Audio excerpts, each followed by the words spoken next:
Here we are given two parallel lines. Now the minute you hear the word parallel lines, whether you need it or not, remember these four figures which look vaguely like English alphabets. Let us start with what looks like Z. You have two alternate interior angles and they will be equal. Second one, which looks like F, you will have corresponding angles. Again, they will be equal. And something which looks like a C, and what you get out of it is co-interior angles which are supplementary, which means their sum is 180 degrees. Now please understand the difference between these two. In both cases you have interior angles, but here it is alternate. It is on the different sides of the transversal.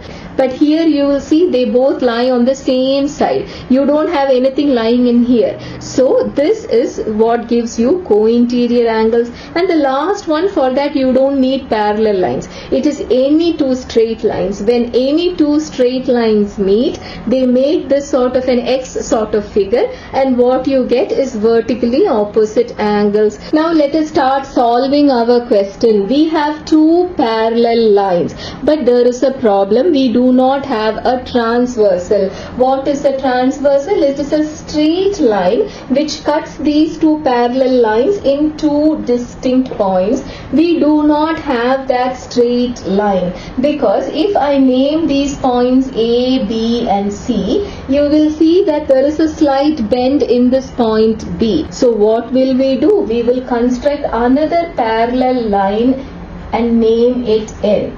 And there is no problem with that. Once you have two parallel lines, you can construct any number of lines which are parallel to both of them.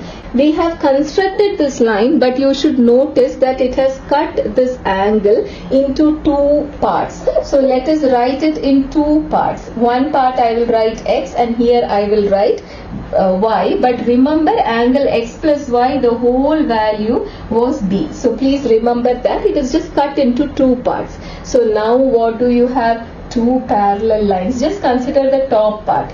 Two parallel lines, L and M, a transversal AB, and two angles. What are they? Angle A and angle X. Where do you see them? Both of them in the same side of the transversal. And what are they? Co-interior, which means they are supplementary.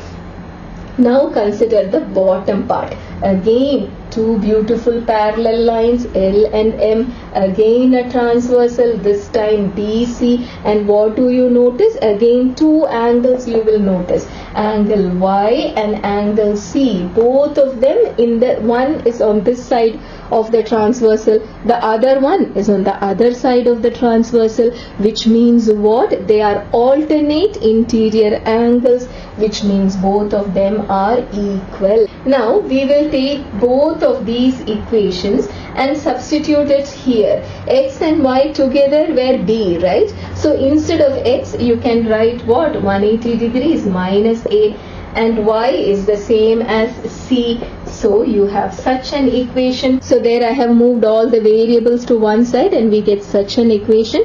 This is what we were looking for. X and Y together was actually B. Before we constructed this line, this was B. And this is exactly how A, B and C are related. And this is the answer we are looking for. That is all for today. Assalamu alaikum.